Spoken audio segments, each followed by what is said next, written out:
On verse beaucoup de larmes sur les conséquences des mauvaises actions, plutôt que sur le péché contre Dieu.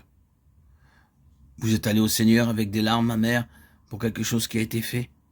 Qu'y a-t-il derrière ces larmes?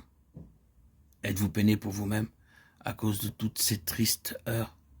Ou êtes-vous réellement affligé à cause de la souffrance du cœur de Christ? Avez-vous appris à regarder le péché et tout ce qui n'atteint pas à la gloire de Dieu comme une blessure au cœur de Jésus?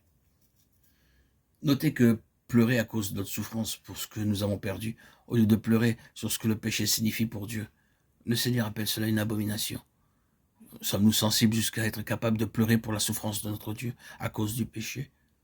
Ceci modifiera très considérablement notre relation à l'égard d'autres enfants de Dieu. Êtes-vous allé pleurer dans votre chambre pour quelque chose qui, dans un enfant de Dieu, est une affliction pour le Seigneur? Avez-vous jamais été amené dans une telle union avec le cœur de Jésus?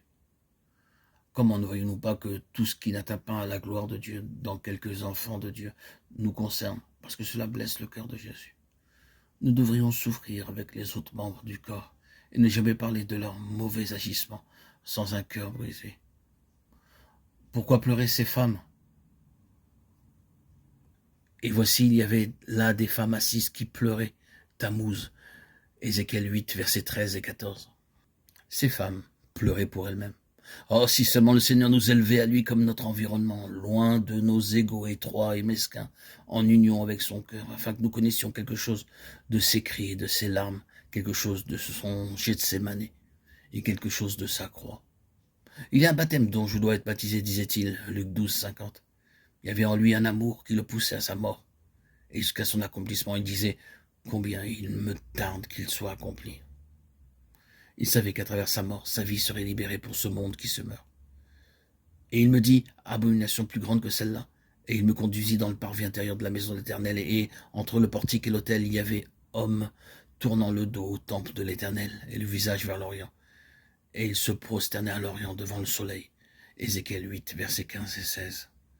Que signifie ceci pour nous spirituellement?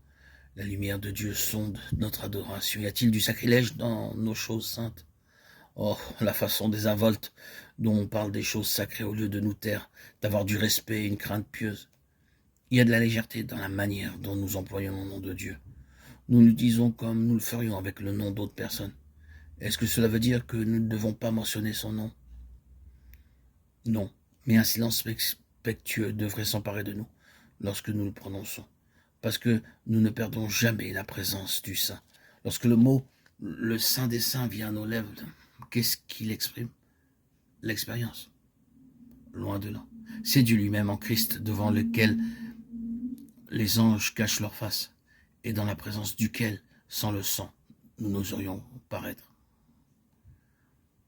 S'il y a quelque chose qui manque de nos jours, c'est bien le saint respect et la crainte pieuse. Voici sur qui je porterai mes regards, sur celui qui craint ma parole. Ésaïe 66, 2.